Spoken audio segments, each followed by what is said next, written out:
Welcome students, welcome in brain booster channel class 8 NCERT math book. और इसमें हम लोग एक्सरसाइज 7.2 को सॉल्व कर रहे हैं। इसके पहले जो वीडियोस है उसको अभी आप लोग देख लीजिए। चैप्टर 12 और चैप्टर 3 के सारे क्वेश्चन सॉल्व है और चैप्टर 7.1 के भी हमने सॉल्व कर दिया पार्ट 1 में। इसके कंपेयरिंग क्वांटिटीज के पार्ट 1 में हो चुका है। अब 7.2 से स्टार्ट करते हैं, जिसमें जो मेन इसका जो टॉपिक है 7.2 का वो है डिस्काउंट्स के बारे में है, sale tax, value added tax and goods and service tax. ठीक है, तो ये इसके बारे में इसके न्यूमेरिकल्स हैं। तो सबसे पहले इसको थोड़ा समझ लेते हैं कि क्या होता है डिस्काउंट, सेल टैक्स वगैरह क्या होता है। जैसे कि आपने कोई भी सामान अगर परचेज किया हो, आपके सामान में मतलब घर पे कोई सामान होगा तो उसको आप पैकेट देखिए। पैकेट में एक साइड में लिखा होता है MRP। ठीक है, MRP मैक्सिमम रिटेल प्राइस, मतलब वो प्रोडक्ट मैक्सिमम कितने प्राइस में सेल किया जा सकता है, कितने में वो बेचा जा सकता है। ये मैक्सिमम लिमिट है गवर्नमेंट ऑफ इंडिया की अप्रूवल के बाद ये वो जो कंपनी है उसको वहाँ पर डिस्प्ले करती है। तो ये मैक्सिमम रिटेल प्राइस है, जबकि वो मैन्युफैक्चरिंग कास्ट नहीं है। मैन्युफैक्चरिंग कास्ट इससे बहुत ही कम होती है कि नहीं। जैसे कोई भी मान लो कि है कोई भी प्रोडक्ट, बिस्किट ही मान लेते हैं, तो बिस्किट की मैन्युफैक्चरिंग कास्ट मान लो कि है 1 रुपीज़, है ना। सपोज दैट 1 रुपीज़ है मैन्युफैक्चरिंग कास्ट। मतलब ये हुआ कंपनी से जब वो प्रोडक्ट बाहर आया तो उसमें उसकी कास्ट क्या है, 1 रुपीज़ का है। ठीक है, अब जब वो बाहर सेल होगा तो डिफरेंट उसमें प्लस करते जाएं, क्योंकि जो भी इसके मीडिएटर होंगे, जो जैसे दुकानदार होगा, फिर उसके बाद वो जो सामान है वो बाई ट्रेन या बाई बस या बाई ट्रक वो एक जगह से दूसरी जगह जाएगा। उसमें जो भी एक्सपेंसेस है वो भी इसमें इंक्लूड होते जाएंगे और करते करते मान लो वो पहुंचा 2 रुपीज़ तक। ठीक है, ये सब एक्सपेंसेस हैं यहाँ पर, और 2 रुपीज़ तक वो बेचने पर नो प्रॉफिट नो लॉस पर है। लेकिन कंपनी इसीलिए कि जब एक्चुअल जो शॉपकीपर के पास ये पहुंचेगा तो शॉपकीपर को भी कुछ फ़ायदा होना चाहिए, तो उसको देखते हुए वो मैक्सिमम रिटेल प्राइस का कर देगा। मान लो कि 5 रुपीज़ कर दिया उसने, जैसे 2 से 3 रुपीज़ का यहाँ पर उसको मार्जिन दे रहा है। यहाँ पर मतलब 2 रुपीज़ ही उसको पे करना पड़ेगा शॉपकीपर को, और वो जब सेल करेगा मैक्सिमम वो 5 तक सेल कर सकता है। परमिसिबल यही है, यानी कि 3 रुपीज़ का उसको फ़ायदा हो सकता है। लेकिन जब ये कंपटीशन आता है ना, जैसे कंपटीशन में अगर कोई मार्केट है जिसमें एक ही दुकान है मान लीजिए, यानी बहुत रिमोट प्लेस में है, तो वो जो शॉपकीपर होगा इसका फ़ायदा उठाता है तब, क्योंकि उसको तो मिला 2 रुपये में, तो 3 रुपये में उसको मार्जिन मिल रहा है, 3 रुपये का फ़ायदा लेकर उसको बेच देगा यहाँ पर। क्लियर। लेकिन जैसे जब कंपटीशन होगा तब जैसे उस मार्केट में कई सारे शॉपकीपर हैं, तो वो सबके पास यही ऑफर सबके पास है, 2 रुपीज़ में सबको मिला है और 5 तक वो बेच सकता है। तब यहाँ पर आता है टर्म डिस्काउंट का। यहाँ पर आता है टर्म डिस्काउंट का। भाई एक कहेगा मैं इतना डिस्काउंट दूंगा 5 पे, क्योंकि जो जैसे तुम खरीदने जाओगे तो तुम्हारे पास यही डिस्प्ले होगा ना कि 5 रुपीज़ इसका MRP है, तो कह देगा भाई हम आपको 4 में बेच सकते हैं, है ना, 3 रुपये में बेच सकते हैं या 4.5 में बेच सकते हैं। तो ये जो डिस्काउंट दे रहा ना वो तो कहेगा कि 5 रुपीज़ का है भाई ये, तो इस पर जितना वो कम करेगा तो उसको बोलते हैं हम डिस्काउंट। और डिस्काउंट को जब माइनस कर देंगे हम तो वो हमारा क्या हो जाएगा, एक्चुअल सेल प्राइस हो जाएगा। ठीक है, तो एक्चुअल जैसे कि मालूम है हमारा जो प्राइस है, एक्चुअल प्राइस जो इसमें प्रिंट है, ठीक है, माइनस डिस्काउंट है। एक्चुअल प्राइस माइनस डिस्काउंट, तो ये हो जाएगा हमारा एक्चुअल सेल प्राइस हो जाएगा। यहाँ पर इतने में वो मतलब सोल्ड किया जाएगा यहाँ पर। तो यहाँ पर ये डिस्काउंट का टर्म ये है कि मैक्सिमम रिटेल प्राइस में कितना वो डिस्काउंट दे रहा है। अब इसी को परसेंटेज में दिखा सकते हैं कि 20% डिस्काउंट है। तो आप लोग परसेंट का कॉन्सेप्ट तो क्लियर हो गया होगा, 7.1 हमने बता दिया है। तो अगर अभी भी कुछ डाउट है तो आप इसको फिर से देख लीजिए, हम यहाँ पर फिर से रिपीट कर दे रहे हैं। जैसे कि मान लो कि 20% डिस्काउंट है, इफ़ देर इज़ 20% डिस्काउंट है यहाँ पर, इसका क्या मतलब, इसका मतलब हुआ अगर उसका जो प्राइस है 100 रुपीज़। अब यहाँ प्राइस कहने का मतलब आप MRP ही समझिएगा, बार बार MRP बोलने की जरूरत नहीं है, और क्वेश्चन में लिखा भी नहीं रहेगा क्वेश्चन में, जबकि आप एक्चुअल जब मार्केट में जाएंगे तो यही MRP ही आपको दिखेगा। तो अगर मान लीजिए MRP 100 है, उसे उसमें 20, क्योंकि 20 %। इसका फुल फॉर्म क्या होगा? 20%। % सेंट मतलब 100, हर 100 पर 20 का डिस्काउंट होगा। तो अगर 100 ही उसकी एमआरपी है तो डिस्काउंट कितना होगा? 20 का होगा। ठीक है, अब आते हैं रेशियो पर, परसेंट से रेशियो पर आते हैं। अगर इसका एमआरपी 1 है तो डिस्काउंट कितना हो जाएगा? 20/100 का हो जाएगा। क्लियर है? ठीक है, अगर एमआरपी x है, अगर एमआरपी x है तो डिस्काउंट कितना होगा? 20/100 इंटू एक्स। ठीक है, अब फार्मूले की बात करें हम तो ये हो जाएगा discount equals to discount percent upon 100 into actual cost, actual money, या जो भी होगा, जो एक्चुअल अमाउंट कह देते हैं यहाँ पर। तो ये हमको क्या मिल जाएगा? डिस्काउंट का फार्मूला बन गया यहाँ पर। ठीक है, तो ये फार्मूला है। फार्मूला आया कैसे, इस पर ध्यान देने की जरूरत है। अब इसके बाद आता है, नेक्स्ट है सेल टैक्स, है ना। अब सेल टैक्स क्या हुआ? ये तो हो गया डिस्काउंट की बात की, जब शॉपकीपर उसको सोल्ड करेगा तो ऑफर करता है कि मैं इतना डिस्काउंट दूंगा। ठीक है, अब जब वो एक्चुअल मतलब वो जब सोल्ड हो चुका है तब उसके बाद ऐड होता है सेल टैक्स कि आपने बेचा। अब ये जो टैक्स है ये शॉपकीपर पे करेगा गवर्नमेंट को। ठीक है, लेकिन पे तो करेगा लेकिन उसको देगा कौन? उसको कस्टमर ही देगा। ठीक है, तो जो यहाँ पर सेल टैक्स होगा वो जो सेलिंग प्राइस होगा उसमें परसेंट में ऐड होगा और फिर उसके बाद एक्चुअल सेलिंग प्राइस जाएगा यहाँ पर। ठीक है, तो यहाँ पर ये है जाएगा। और वैल्यू एडेड टैक्स मतलब जितने में बेचा जा रहा है उसके बाद, देखिए जब आपको बिलिंग होगा तो बिलिंग में आता है, आप लोग कभी जाइएगा कभी किसी मॉल वगैरह में तो उसको बिल को एक बार देख लीजिएगा। ठीक है, तो उसमें जैसे आपने एमआरपी उसमें रहेगा एमआरपी, है इसमें देखिएगा 2-3 कॉलम बने होंगे, उसमें रहेगा एमआरपी मान लो 150 का है। ठीक है, अब उसमें ऑफर रहेगा, ऑफर के बाद आया 100 आया, इस तरह कई सारे सामान होंगे, सब सम कर दिया, सम करने के बाद कुछ भी सम ऑफ अमाउंट आएगा 2569 आ गया। अब यहाँ पर आएगा जीएसटी जोड़ देगा, यहाँ पर जीएसटी मतलब goods service tax, VAT, value added tax, जो भी है सेल टैक्स, इस तरह के टैक्स वो ऐड करता जाएगा। अगर जो भी अप्लीकेबल होगा उस स्टेट में जो भी अप्लीकेबल होगा, और साथ में वो प्रोडक्ट पर डिपेंड करता है तो वो भी ऐड करेगा, ये भी ऐड करेगा, एक्चुअल ये आ जाएगा, कुछ समय में अमाउंट आ जाएगा। अब कहेगा आपको इतना पे करना है। बात समझ आई? तो ये वाला जो अमाउंट हुआ ये क्या हुआ? डिस्काउंट हो गया। इसके बाद ये क्या है? ये डिफरेंट टाइप के टैक्स हैं। ठीक है, यही चीज दोनों डिफरेंस में यहाँ पर क्लियर हो गया होगा। चलिए अब आगे बढ़ते हैं, हम लोग क्वेश्चन पे आते हैं। ओके अब यहाँ पर क्वेश्चन पहला है, during a sale a shop offered discount of 10%। ठीक है, ऑफर किया ना हमने, क्या कहा था? एमआरपी पे ऑफर कर रहा है, वो ऑफर कर रहा है 10% का डिस्काउंट है वो ऑन द मार्केट प्राइस। ठीक है, मार्केट प्राइस मतलब वही एमआरपी समझिए। मार्केट प्राइस मतलब जो इसमें प्रिंट होगा उस प्रोडक्ट में। कोई कोई प्रोडक्ट होता है जिसमें प्रिंट नहीं होता, जैसे लूज जो भी अमाउंट जो भी प्रोडक्ट, जैसे मतलब हो गया शुगर हो गया, है ना, ये क्या है ऐसे भी बिकते हैं, तो वहाँ पर तो प्रिंट रहेगा नहीं, तो उसको मार्केट प्राइस बोलेंगे। ऑफ ऑल आइटम्स वाट, जितने भी उसके पास आइटम है सब में 10% का ऑफर कर रहा है। What would a customer have to pay for pair of jeans marked at. ठीक है, उसमें मार्किंग करी गई कितनी की? 1450 की, और 2 शर्ट्स लेना है उसको, और जिसमें मार्किंग करी गई 850 रुपीज़ की। तो कितना उसको पे करना पड़ेगा कस्टमर को? चलिए अब यहाँ पर आते हैं हम जीन्स पे। ठीक है,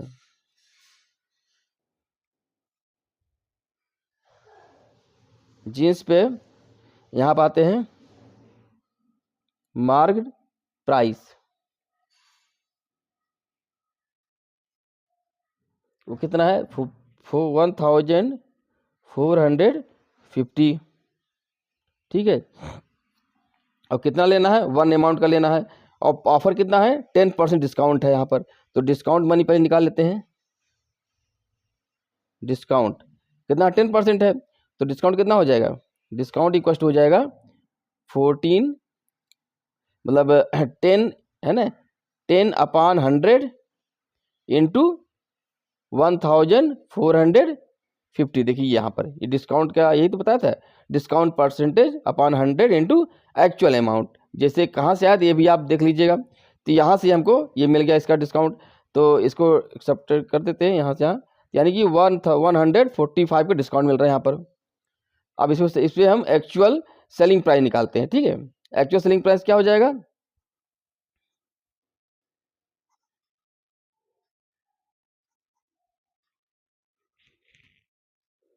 एक्चुअल सेलिंग प्राइस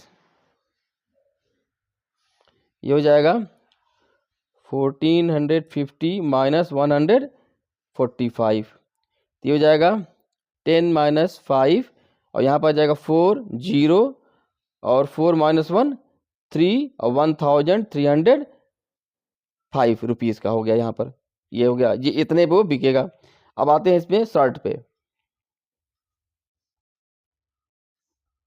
शर्ट्स कितने हैं? 2 है, और जीन्स कितना था? 1 ही है।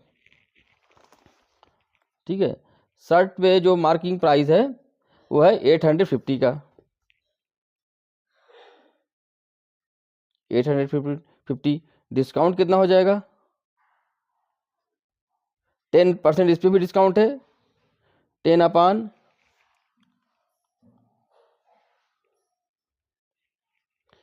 100 इंटू 850। ठीक है, 85 का एक शर्ट पर डिस्काउंट मिलेगा। ठीक है, तो एक्चुअल प्राइस कितना हो जाएगा?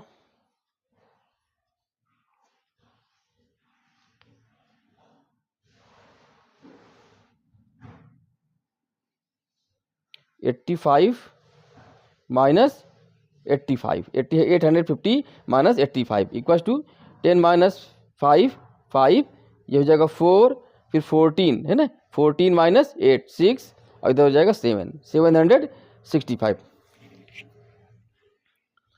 रुपीज़। अब यहाँ कितने? 2 है, 2 शर्ट्स हैं, तो 2 शर्ट्स का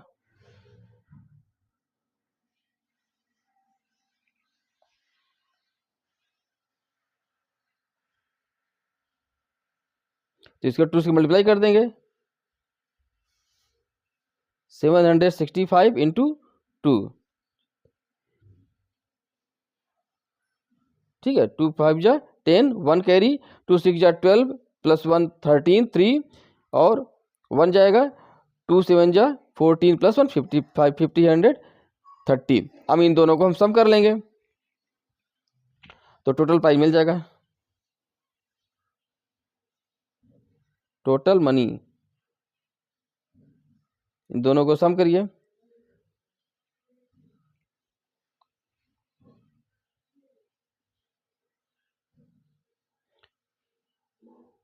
$1530।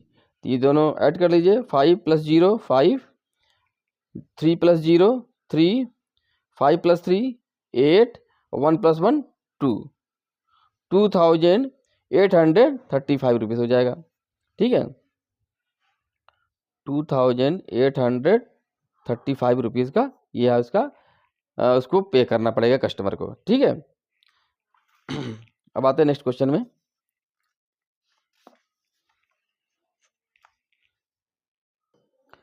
सेकंड क्वेश्चन है, the price of A TV is 13,000, the sale tax. ठीक है, उसका प्राइस हो गया, मतलब ये है सेलिंग प्राइस यहाँ पर। ठीक है, क्योंकि सेल टैक्स की बात कर रहा है। सेल टैक्स कब होता है? जब सेलिंग प्राइस के बाद टैक्स लगता है। Sale tax charge on it is at the rate of 12%। 12% पर सेल टैक्स लगेगा, लग रहा है। Find the amount that Vinod will have to pay if he buys it. ठीक है, तो यहाँ पर वही फार्मूला वही रहेगा टैक्स का। ठीक है,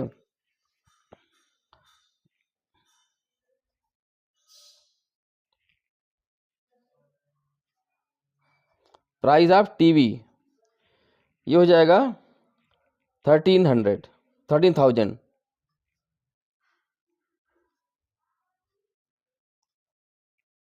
13,000। हो गया। अब सेल टैक्स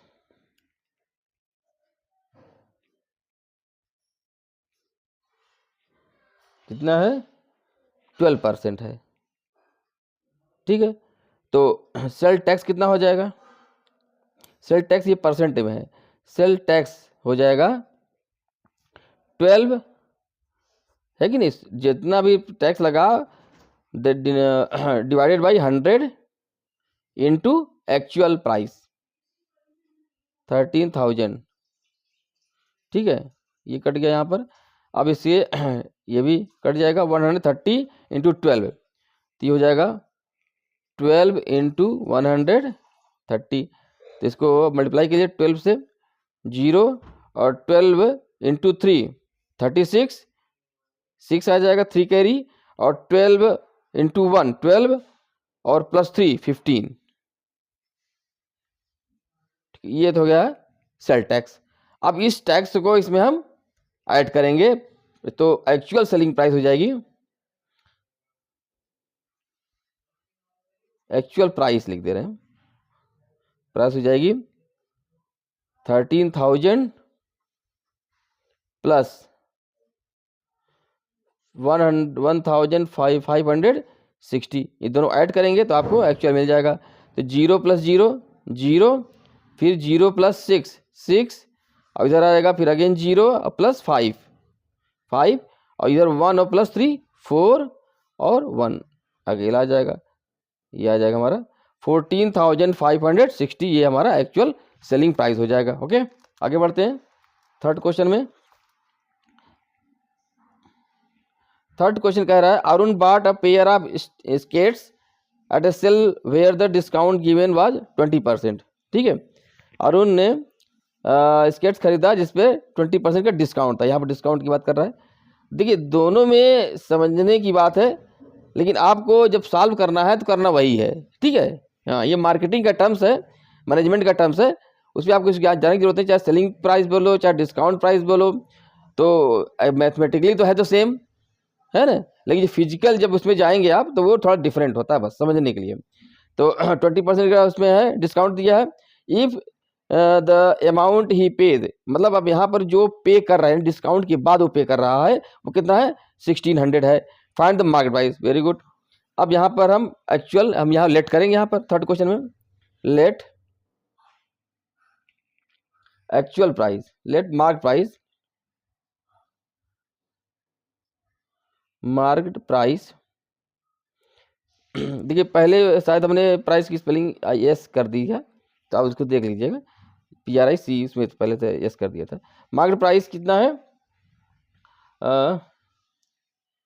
एक्स मान लेते हैं, let market price was x है, ठीक है।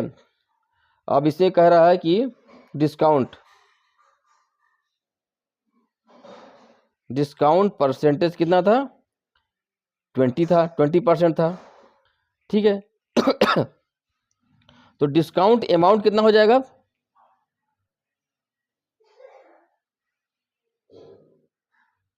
डिस्काउंट अमाउंट हो जाएगा 20/100 इंटू एक्स। देखिए फार्मूले पे ध्यान दीजिए, 20/100 इंटू एक्स, वही चल रहा है, सब में वही चल रहा है। ये हो गया हमारा, क्योंकि एक्स तो पता है नहीं तो इसको एज इट इज इसको और सॉल्व कर लेते हैं, और ये 2 1 जा 1 5, तो ये क्या हो जाएगा, x/5 हो गया यहाँ पर, ठीक है। अब एक्चुअल सेलिंग प्राइस हो जाएगा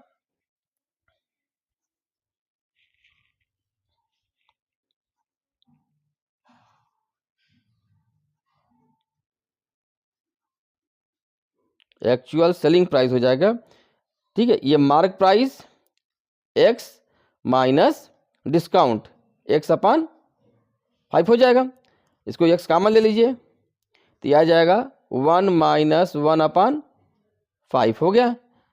फिर ये एक्चुअल आ जाएगा 5 1 जा 5 -1 4 4/5 इंटू एक्स हो गया, ठीक है। अब ये दिया हुआ है, ये क्वेश्चन में दिया हुआ है इट इज 1600, है ना, गिवन। अब हम एक्स की वैल्यू यहाँ तक निकाल लेंगे, जो कि आ जाएगा हमारा, इसको सॉल्व करने के बाद 2000 इसका आंसर आ जाएगा। Mark price was 2000। ओके, अब आगे बढ़ते हैं, फोर्थ क्वेश्चन में आते हैं।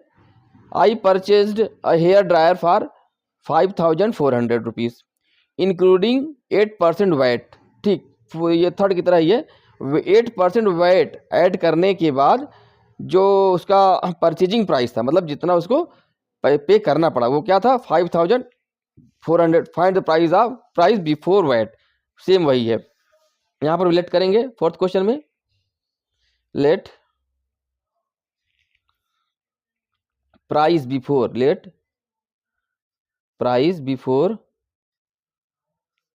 वैट वाज एक्स, ठीक है। और वैट जो था उसका परसेंटेज कितना था, 8% था, ओके।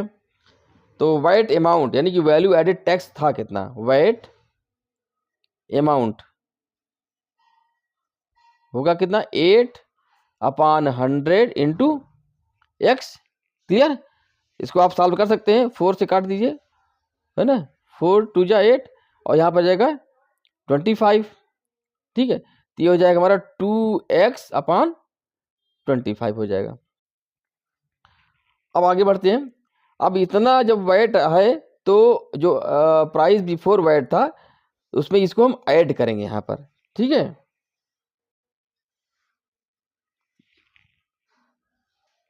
अब इसमें देखिए ऐड करना पड़ेगा क्योंकि वैल्यू एडेड टैक्स है, और जबकि डिस्काउंट में क्या होता था, सब्ट्रैक्ट करते थे यहाँ पर। तो एक्चुअल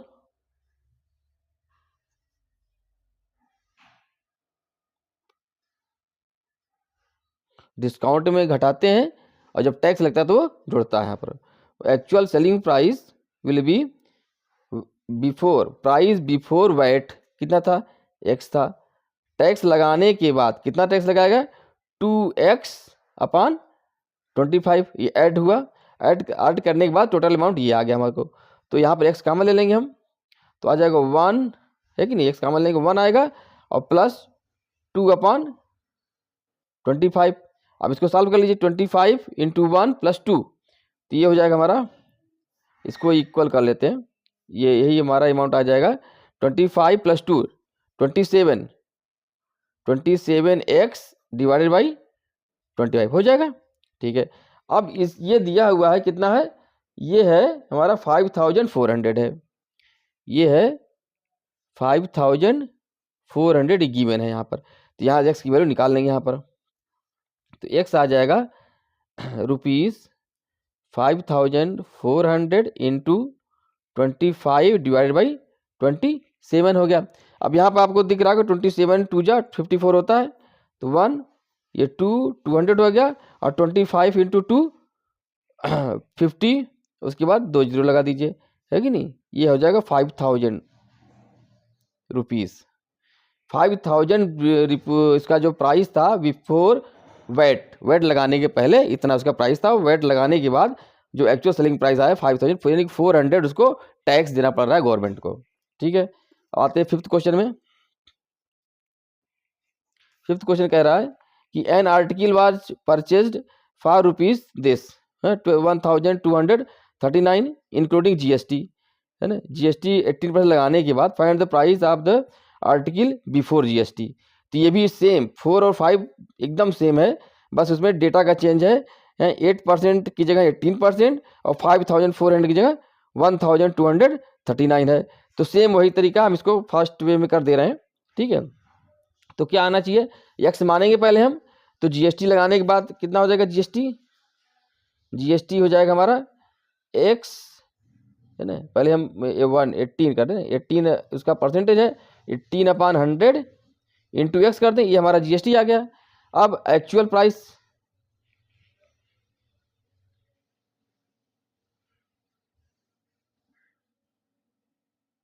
हो जाएगा एक्स प्लस 18x/100 हो जाएगा, है। इसको हम और भी रिड्यूस कर सकते हैं, तो ये हम इसको करेंगे रिड्यूस, तो ये आ जाएगा हमारा 2 से कर देते हैं, और ये हो जाएगा 50, तो 9/15 आ जाएगा, 9/50 एक्स आ जाएगा। इसको भी हम कर सकते हैं एक्स प्लस 9/50 एक्स आ जाएगा। तो इसको सॉल्व करेंगे, एक्स कॉमन ले लेंगे, यह आ जाएगा 50, मतलब 1 प्लस 9/50,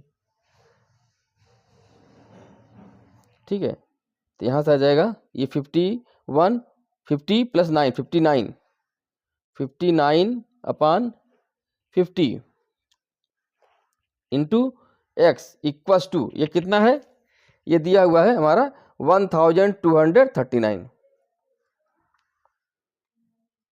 हाँ, an article was purchased for this including GST, find the price of the article before GST. तो 1239 हो जाएगा यहाँ पर रुपीज़। अब यहाँ से एक्स निकाल लेंगे हम 1239 इंटू 50/59 हो जाएगा यहाँ पर। इसको सॉल्व करना होगा। तो इसको आपको सॉल्व करना पड़ेगा। यहाँ पर 50 से मल्टीप्लाई करेंगे और जो आएगा उसमें 59 से डिवाइड करेंगे, तो ये टाइम टेकिंग लगेगा। तो आप इसको जब सॉल्व करोगे तो हमने यहाँ सॉल्व कर रखा है, तो वो जो आंसर आएगा दैट विल बी ₹1050। ये आपका आंसर हो जाएगा।